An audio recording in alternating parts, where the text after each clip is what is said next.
Welcome to Intentionally FinTech, the show we dive deep behind the purpose of your favorite emerging or even incumbent FinTech brands. I'm your host for today, Michael Phillips, the CEO and founder of a purpose-driven branding agency called Beholst. After 7 years in the creative industry, after an unfortunate wake-up call in late January, I've made it my mission to help founders like my guests on this podcast to do what inspires them most.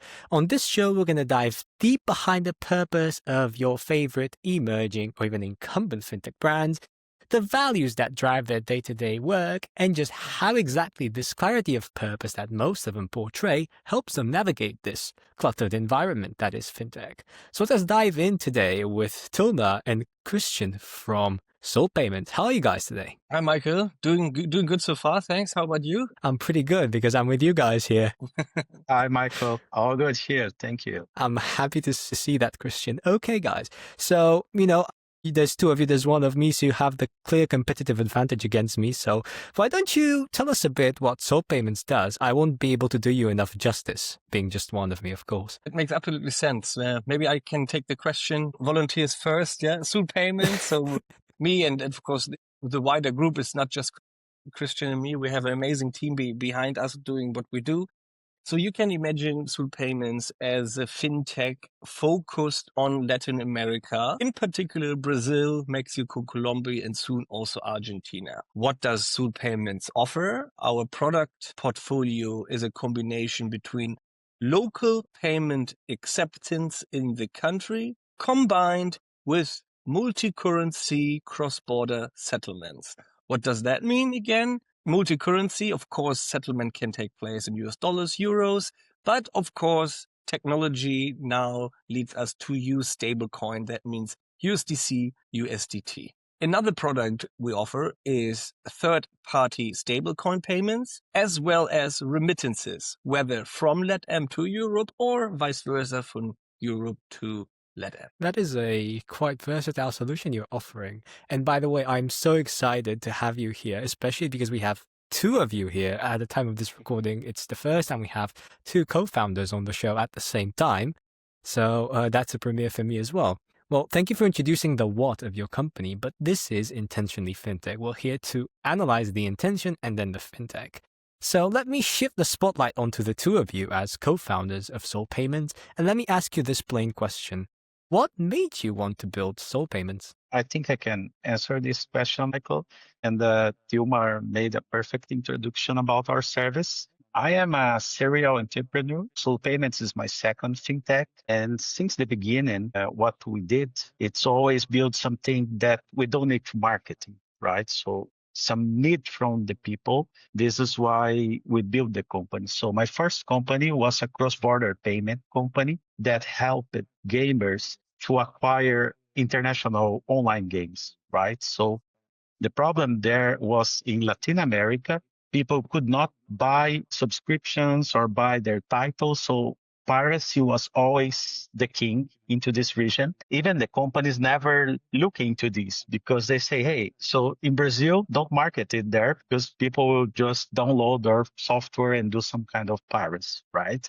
So what we realize is that people, they want to buy the game, but they can't. They can't because international credit card banking was not deeply penetrated in a lot of regions of Brazil, and realized that payment methods, for example, like boleto in the past, bank transfers, was much more popular than international credit card or sell your price in dollars, not in the local currency, right? So our first company was doing this. So we helped these gamers to get more closer to their publishers. So this was very successful. We sold this company to PagSeguro. That's a big fintech in Brazil, and was a successful service, right? Because it's something that people need. And now with SulPayments, we are seeing the same. So what we see is try to do a remittance from Brazil to Mexico, for example, using traditional banking rails. It takes 7 days. They ask a lot of questions. They ask you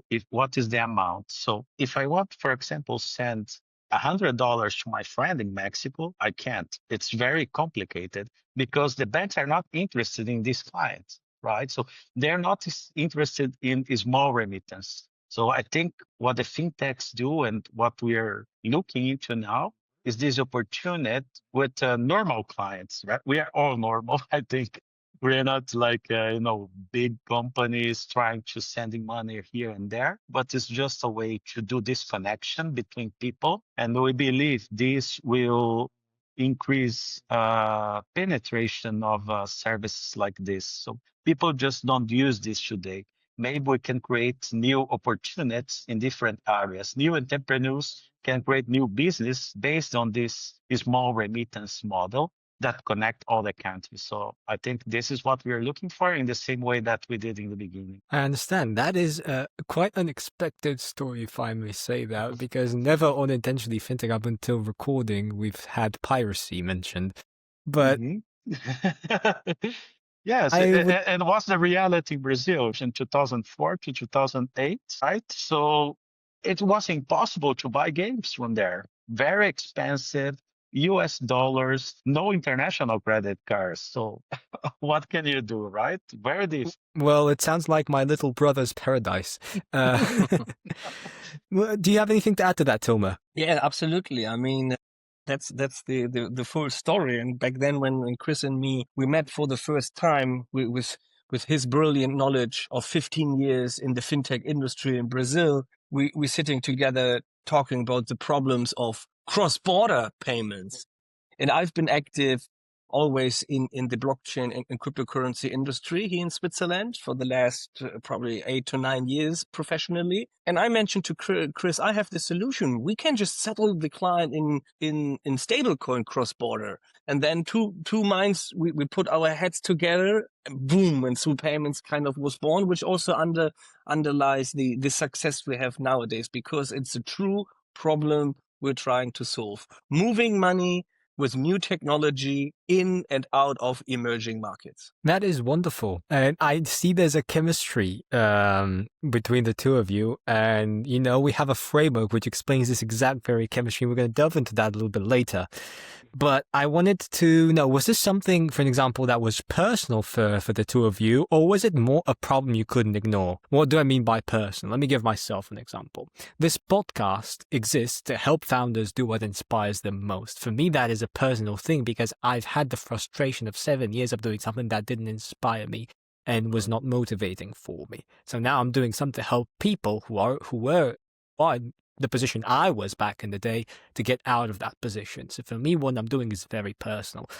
Or what would you say is more relevant for SulPayments? Well, I think this is, we probably have two similar approaches, Chris and me, but of course a bit of a different start. If I remember, maybe your question is a bit, how did I start in this whole blockchain and crypto? So I play with a computer since I'm a young man, not always to the happiness of my parents, many hours, right?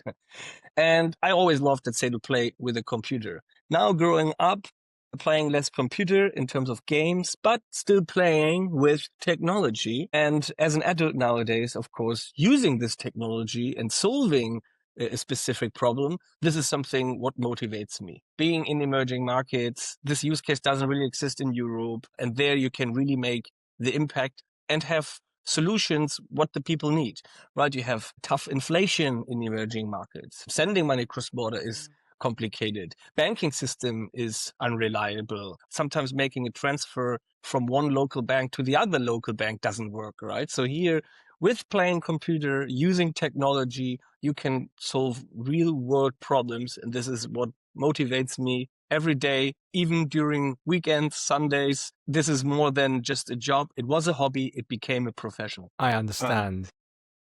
Please, Christian. Yes, I can add to this too. I think it's a matter of trust from people, right? Because I think me and Tilmar and also all the entrepreneur that is working blockchain that know what Bitcoin is.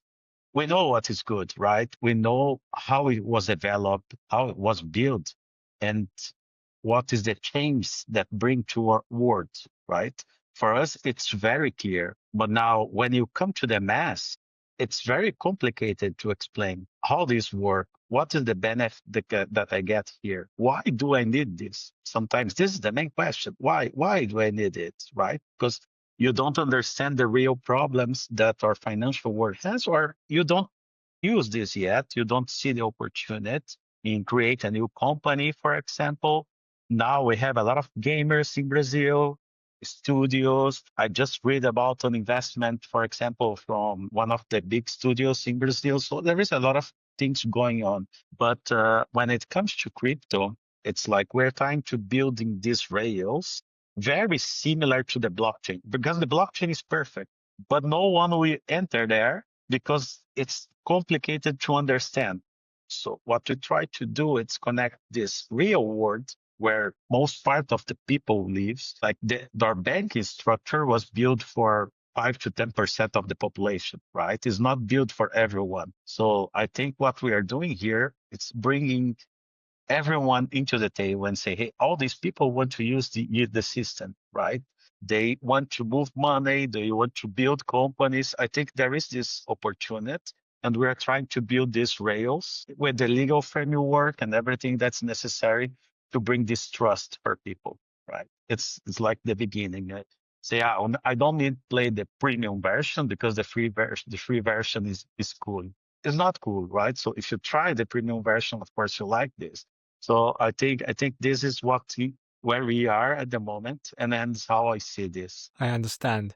That is quite an intricate story. And a question came to mind while we were discussing, right? In organizational psychology, there is this theory that when entrepreneurs merge together to form cohorts of co-founders, they are complementary personalities, let's call them that. And so one of them is the visionary, the other one is the problem solver. Between the two of you, who would you guys say is more of the visionary type? Which one would be the more problem-solving type? Or are you both problem solvers, or are you both visionaries? Good question. Do you want to take it, Chris, or I shall take it? It's a good one, and I can see that every co-founder cohort of co-founders have their own skills, and I think obviously with Chris and me, we have both our own skills and experiences, but in the end, we have the same vision. We understand, let's say, blockchain technology and see the problems in the world and how we can solve it. So it's very similar. I think one different skill, what you can clearly see already by the name, is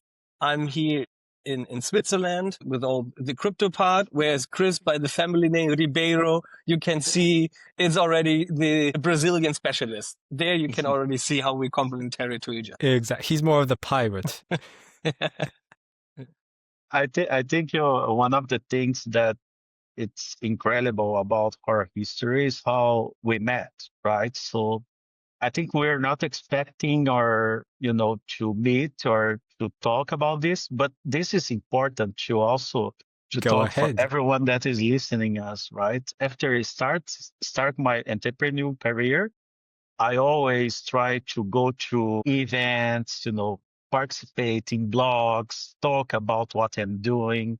And, this kind of meeting persons is the most important thing when we are building something. Because I was not planning to meet Tilmar. I had this crazy idea, but different. Okay, how can I implement this? So what I did is, travel, go to events, talk to people and explain what they think about this.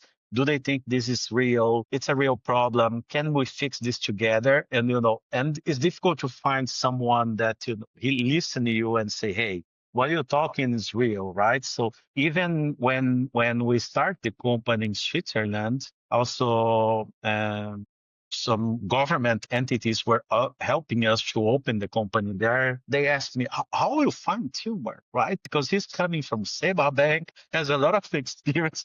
What do you offer to him? And actually, I was not offering something like real money or nothing like this, right? It's just this ideal that we see this problem and want to fix this together. But, the way that I found him was going into events and talking to people, real persons, and seeing, showing the problems and say, hey, do we have a way to fix this or not? Like, we cannot give up soon because it takes some time and sometimes it's pain. At the end, it's always good if you find someone thinking like you and you can partner and do something together. Wonderful. Do you have anything to add, Tilmar, to that? No, I think it's 100% right. And sometimes you sign up for those events, conferences, summits. You maybe don't want to go. You go by yourself. You're not sure what you're going to find. Right? Sometimes you just go and In that case, I was working on a different project. Chris was working on a different project. We met in the conference and just kind of casually talking about what we're both working on it. And then half a year later, we were again on the phone and then, oh, do you remember when we were talking on the phone? Okay, I think now let's do it. Let's do it now. And then this is now nearly 3 years ago. And I think we came a long journey from zero to where we are now, established FinTech cross-border with Latin American soul, and Swissness combined. So if I were to put you in one word, you are a fintech with Latin American soul and Swiss execution. Yes, you could say so. Wonderful. Well, guys, I think it's about time when we introduce the framework, because this is intentionally fintech. And this is sort of like a coaching session with me. That's what the founders get from here. So let me introduce the framework of the Golden Circle. Are you guys familiar with this? I am not. No. Okay. Well, lucky for you, this is an episodic podcast, so likely there's a lot of non-returning audience members. So we're going to re-explain that. So basically, what happens in the world of business, this also applies to fintech, is there's two ways you can grab attention from stakeholders: manipulation and inspiration. Manipulation means give a sale, buy one, get one free, or 20% off, or 5 spots left for this program. We can only accept registration on our trading platform up until September. Do this to get the ideal body or something. This is manipulation, right? And there's nothing wrong with it. It works. But the problem with it is that it gets you at best a repeating customer. What do I mean by that? The customer buys from you because you are the best deal for him. The second you're no longer the best deal, you don't have the best tech, you don't have the best price, you don't have the best features or the most features, the customer is going to leave you for the better offering. So the customer just wanders among best offerings from his perspective. Now, there's an alternative to that, and that is inspiration. When you inspire the customer to buy from you because you have a shared vision of the world and have a shared set of values. And how do you do that? This is where the Golden Circle framework comes in, and I have a very beautiful card here.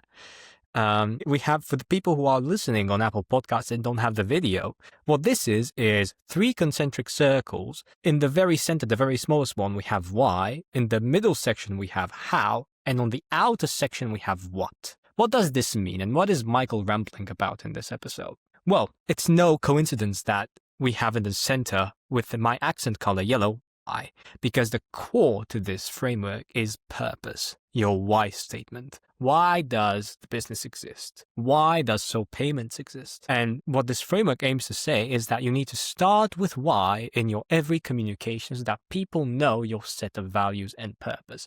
How do you mean that?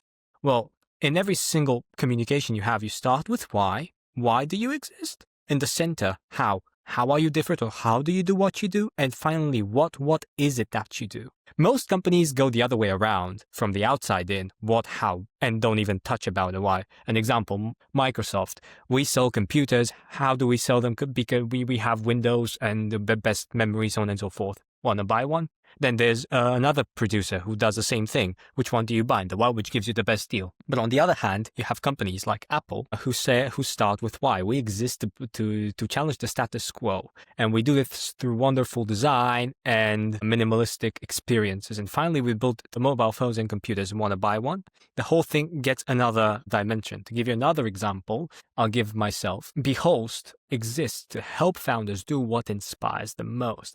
Through the first-hand experience of finding purpose and understanding the steps to find meaning in your work, we help founders to do this through branding solutions. Well, would you like to sign up? That's how it would sound, for an example. And this is very important. And this works with investors, with employees, and even other people you may onboard on your journey, even clients. And how does that work? Well, I lied to you, like I do to all my guests on this podcast. This is not a circle, but it's actually a cone seen from the top, and the cone is on the other side. And you can see we have the founder's why here on the top, management's how, and finally employees what. What do I mean by this? The founder brings the vision, the why. Management knows how to bring that vision to life. And finally, employees are at the what level because they work on the product itself. So they know what they're doing.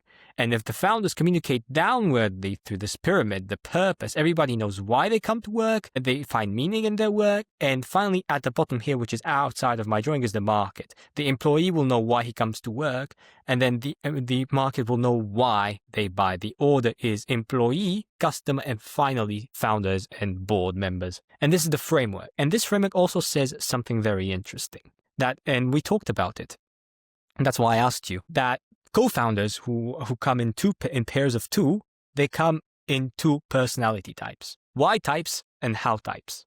It's not like one of them is more privileged than the other, but that Y type knows how to articulate the vision. The how type knows how to bring it to life. And I have a bit of an x-ray of your company, and I already have the why statement. The why statement is basically your just cause. What do you ask people to pledge their allegiance to? And I would like to present you with what I have so far. Let me know if it strikes a chord inside.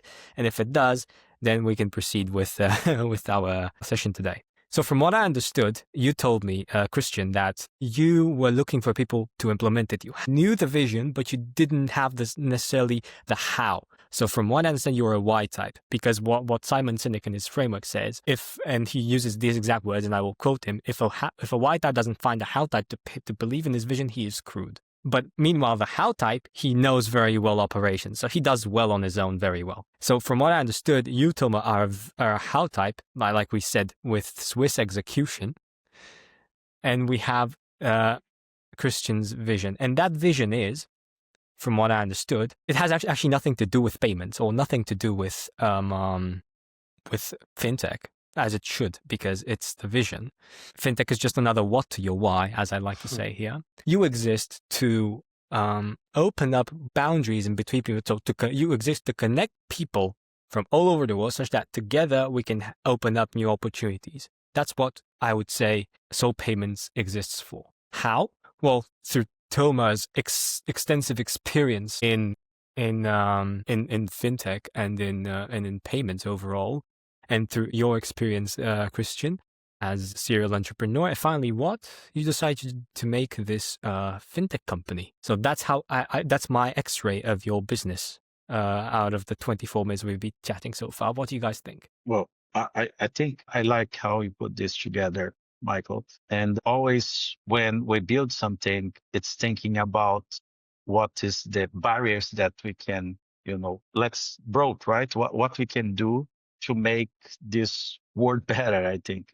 And, there is a lot of services and things that we from Brazil, and this is the beautiful about to be connected, right? Why the internet put us together and how was possible for me to exchange this experience with Tilmar, not only Tilmar, but different cultures. So when I was a teenager, my father sent me to a youth exchange program. I had to live 1 year in Mexico, right? And there I lived in Mexico 1 year, traveling all the country together with another youth exchanges. So I think this start to build something inside me, right? So, there is a lot of people that think different from us in Brazil, right? They have different experience in their own world. And I think now it's a matter to understand better each other. And then when I bring my experience to Tilmar, he always say, "Oh, I was thinking about this, but I didn't know that it's exactly like this in Brazil." And so we think, like for example, the publishers at this time in 2008, they were thinking, "Wow, Brazilians don't buy our games because they don't have money, or there is nothing there, or something like." Random perspective, and then I told them, "Hey guys, we don't have credit cards, we don't have bank accounts, so people have cash in their hands, they want to buy, so it's a different vision of the world, right?" And then we start to put this together. I think this experience from my teenagers. I think Tilmar has a similar experience. This is why I'm putting this, because he can talk about his experience on it too, and traveling and everything. But I think this is what put us together and what we are building. So yeah. Yeah, let me just to connect onto this, what Chris just said, just to show how similar we are, but different at the same time. So your your description just now of the visionary and let's say the management execution, absolutely right. Chris, with all his 15, 20 years experience, right, they of course comes the vision from. But just to show how similar we are, I also did an exchange program back then in high school. Guess where? Also in Mexico. So, right. So it's not only in that way we are similar, but also then, of course, understanding the technology and following the vision we have in mind. And that's why we often say at Payments, it's a little bit our tagline is where payment processing meets technology, right? We secure tomorrow's transactions with today's technology. That is wonderful. And it goes to show how purpose-driven and visionary SulPayments is, and that it has this just cause behind it. Because at the end of the day, SulPayments exists to break these boundaries. It exists to break these connection boundaries through the technology of today. And I'm super happy that I have you guys here today. We can have this conversation because I can sense the meaning behind it. Now we have the why statement and we have the just cause. You guys have pledged your, dare I say, lives to. I would like to ask you, do you think that you being purposeful and leading with purpose helps lower the trust barrier when you're approaching clients? Can you rephrase this? Yes. So we've had our just cause, right? Mm-hmm. You exist to break the limitations and to connect people so that together we can have better opportunities. Do you think that by being such purposeful and dare I say, breaking the norms in such a way helps you lower the trust barrier? For example, does it make customers easier to engage with you in conversations? Do they trust you more? Good question. What pops up in mind first here is often when Chris and me say, okay, when we think about a product, what is the benefit for the user? What is the benefit of the user if they pay in stablecoin or pay in local currency, right? There needs to be a benefit. Otherwise, the user would not join. One is they want to buy a game, they cannot. And the second is, let's say stablecoin payments, we can give them a cashback. That means the game is ultimately cheaper for the user. Let it be only $2 or $3, but in emerging market, this is equal to maybe a meal for lunch, right? So there is a clear benefit for the user coming.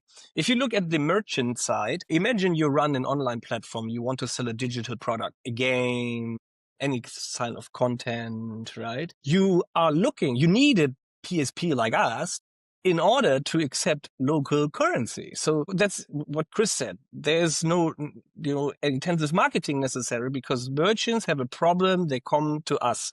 Very similar if you would go to the dentist because your teeth ache, or you go to a lawyer because you have a legal question, right? They don't do much marketing because you go to them. I think there is something important to mention when it comes to the client. So the client needs to have a need to, because if he's already well established, so for example, big companies, big corporations, they don't like our service, right? For them, like the word, I mean, they can use it in the future, right? But for them, the word is going well, right? For in the past, for example, all the big publishers, they could publish their games into retail. So there is no need for them, it was okay, right? I sell to 1 to 5% of the population. I make some money in Brazil. I don't need to sell to everyone. So what happens during this time? Companies like Steam, for example, start to merge, right? Not only Steam, but also for music, right? So Spotify, all this download technology coming up. And then these start to change a little bit how will be the intermediaries, not the traditional way anymore. So I need here a new service to connect me straightforward with my clients. So we had this opportunity, and I think the same is happening again, right? Why I need a bank to send money to my friend on the other side there, right? Or to buy something or to buy some service. So when people start to question it, then they say, well, actually, I don't need, right? Yeah. So there is then you need to be there in the right time. And I think when the internet came with these publishers, Riot Games, Valve Corporation, all of them, then we said, okay, it's possible to do this real price. So you can sell to 80% of population, not to 10 anymore. So I think this is what technology helps, and that these merchants with vision, they grow, right? Because they were small, and then they trust, right? When they talk to us, they say, hey guys, yes, you fix a big problem for me because I thought it was impossible before, but now you find a way to do it in a legal way. So this is another important topic, right? Need to be compliant, need to follow some rules, but always technologies in this barrier, in this limit, right? Between the and the illegal. Right. Talking about regulation and talking about red tape, which fintech is very well known for, how do you guys navigate regulation while staying true to your purpose? Yeah, maybe this is a good one, right? Here can I excel in the how, right? I think in the days of being non-compliant, those are long over, right? In the crypto blockchain industry, in the very early days, 2012, 2013, there the world may have looked different, but now that there is some sort of adoption, and for sure legal adoption and institutional adoption, is compliance is a must, right? We became so professional over the years, so our industry became so professional that nowadays also everybody working with us understands this is not anymore some internet money. This is like true business. So we are fully compliant. We are the second year in a row audited with no major findings. The regulator sometimes learns from us because we come up with policies which did not yet exist in the market, how to do transaction monitoring, right? The story of the travel rule in other, let's say, treasury management and risk management approach in the blockchain industry, which did not exist before. So that being said, we are compliant. We make sure our clients are compliant. And this is also the only way how we can continue following our purpose, because this is not for 1 year. We try to build this up over the next years. And for this, we need to play according to the rules. 100%. I agree with you. And there was a past guest who was here, and he said that, we have a very strong why to break, and he literally said to break the status quo, not to challenge it, but to break it. So he's very out there and very punchy. And he told me, well, we have to limit ourselves in that because we can't truly be ourselves because we risk losing our license. They are handling payments in Copenhagen. ComplyPay. There's going to be a card, by the way, audience, where you can watch that episode. And he said that we limit ourselves because we can't be ourselves, otherwise we risk losing our license. Have you had a similar moment? I think adding into this topic from the vision from Brazil and Latin America, right? So what I find quite interesting about Tilmar's vision and Swiss vision about this, it's we talk to regulator, right? So we offer our experience, we explain how our business works, right? And this makes things simpler. So the communication is open. Now, when it comes to Latin America, it's completely different because we don't have this communication open. So in this case, it's a little bit complicated because you need to take some risks. You need to do something that it's not in the law yet. And this is what is changing at the moment that I think will help a lot all the companies and all the fintechs, because regulators, they don't have a way to avoid it anymore, because if they don't do. Countries like Switzerland or Emirates Arabs, so all the countries they'll develop their own regulation and then they'll stay behind. And I think this is the difficult from us that live there in Latin America, because we need to find a way to do this that is not illegal, because the point is not is illegal or legal. There is nothing explaining how to do this work. So you can't do it in illegal ways. No one is doing nothing in illegal way, but the problem is how to do this if there is nothing written there, right? So I think this is the challenge in here. I understand. Well, let me ask you this. You are a fintech, and both of you have extensive experience in the business world. So my assumption, and I hope it's a correct one, you've had conversations with investors at some point in your life. Am I right? Yes, for sure. Well, let me ask both of you. Do you think an investor who's looking to invest in a fintech is looking if the fintech is also purposeful, Or do you think they only look if the pitch is okay, if the assumptions are in order, and if the numbers are looking good? Would like to start, Tilmar? Sure. Yeah. I think, to be honest, in the end, of course, the ROI, return of investment, and the velocity of the ROI is, of course, an important factor, especially in investment terms. But I think this, let's say, intangible value of having a purpose and intention of solving a true problem, this is like let's say, the extra, the cherry on top of the cake when you do an investment. So I believe, yes, ROI, absolutely important. But if the business comes with a purpose, I think this is the cutting edge. Christian? In my experience with the investors that I already sold the company to PagSeguro. I can bring the real history here.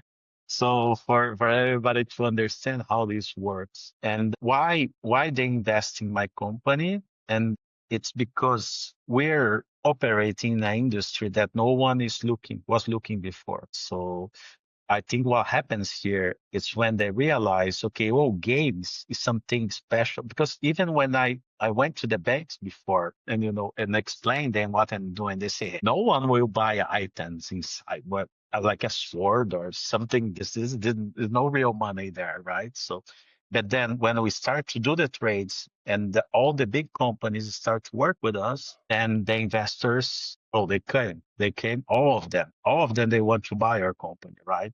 Because they try to talk to these merchants, but these merchants, because I think maybe because we had the why, right? I didn't know about this, Michael. Maybe we had the why because the merchant said to them, hey, I don't know who are you. You may be big in Brazil, but I'm working with this company here. So if you want to talk to them because they opened the market to me, right? So I think this is important because then I built, like, it was built the real trust, right? So I think, and then the investors came, they acquired the company, and then for me it started to become boring because it's only business as usual. Yeah. It's everything there, so they start to expand, going well, good, and then there is no meaningful for me anymore. I stay there for 2 years, expand, prove the concept, then they say, okay, thank you, Chris, and now I can take care from here. So, and that's it.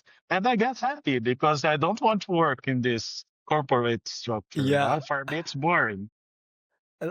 I'll share a story from my own experience with a friend of mine, a venture capitalist, because I majored in asset pricing and financial engineering. I know you can't tell, but I did. And he has a personal story he gave me to tell on the podcast to my guests. But before I say that, you told me maybe you had a why. Thing is, the why doesn't change. Only what you do changes, and what you do is just a witness to your why. And to touch up on that, you were still breaking the limits of connecting people, but only doing it through the gaming industry. But you were serving the exact same purpose. Now, coming back, I have this friend of mine. He was asked to invest in a fintech, actually, a crypto platform, which you could use. You had like these cards you can pay at the ATMs with crypto direct as if it's normal cash. And he even had a mission slide on the day, but my friend restrained his investment.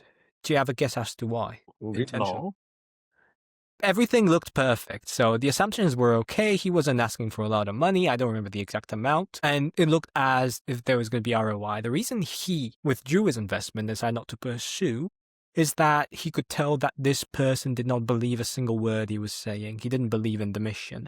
And when you don't have someone who believes in the mission, you have someone who lacks conviction. And even though there is potential for ROI, up until the execution is put in place, that's still potential ROI. The ROI is effective once you have it at the end of the year in the balance sheet. That's when it's actually effective. Up until then, it's only potential. So he withdrew because he only saw it as potential and staying on the slide. So he withdrew because a person who lacks a purpose, lacks conviction, and therefore lacks the means to bring that ROI, if I were to rationalize it in that way. But all right, we have 2 more questions for today.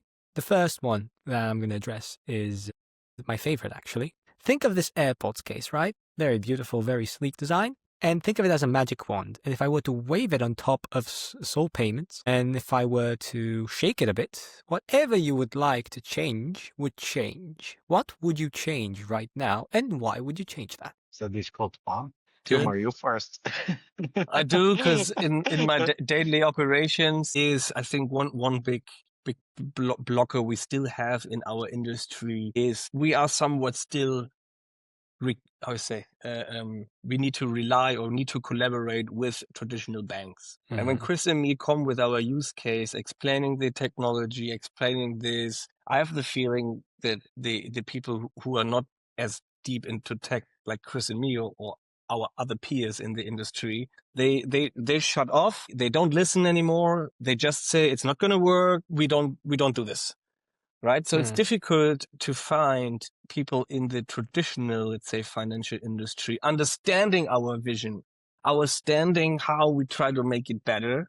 So I think this magic wand you have, if you could help us to educate, let's say, the people who are close to us on the other side of the table, banks, traditional fintechs, not as new as ours. If you can help us there, educate them, that would be amazing. That would solve already some blockers which we currently face. I see. Christian, what about you?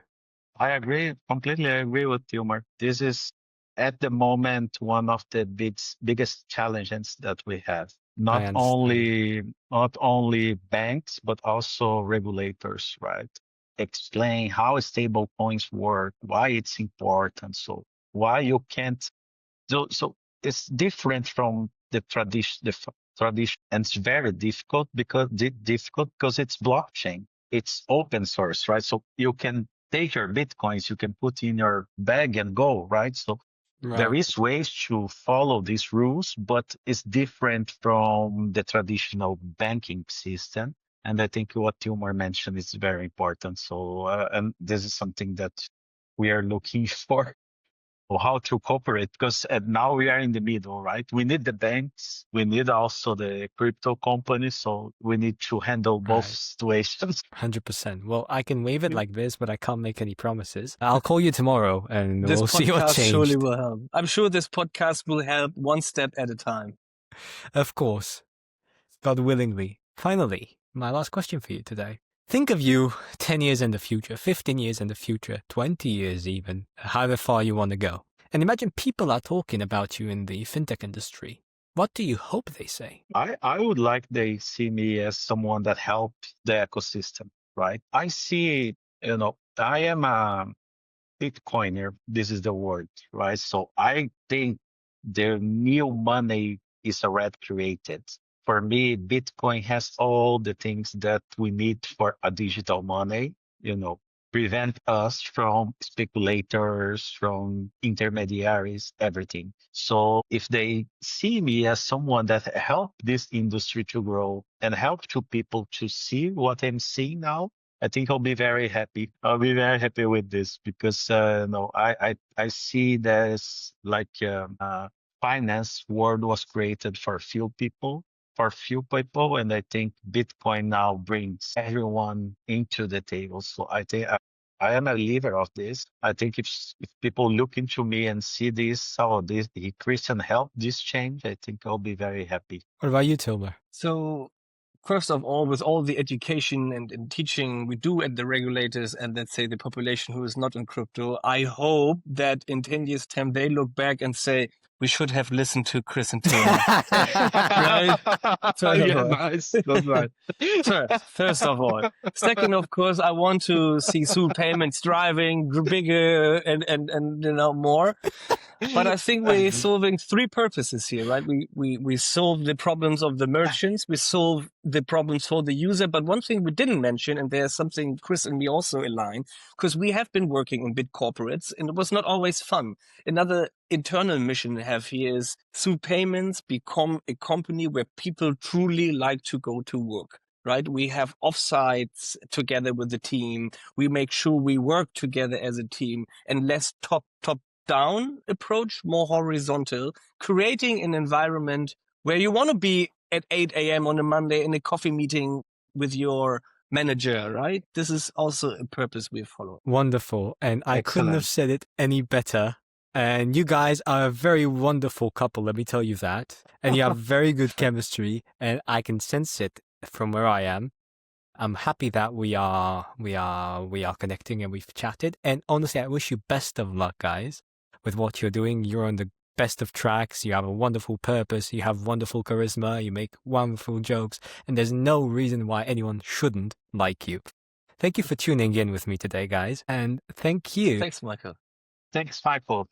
Very good. My pleasure. My Amazing pleasure. chat. And thank you for tuning in this episode of Intentionally FinTech. I've been your host, Michael Phillips, together with Christian Ribeiro and Tilmar Goos from SulPayments, the FinTech powered by Brazilian vision and Swiss, how did we say? Execution. Swiss execution. Make sure you check out the other FinTechs we have at Intentionally FinTech, see other purposes, other missions, and other charismatic founders. Up until then, I've been Michael Phillips, your host, and I'll see you in the next episode. Bye-bye.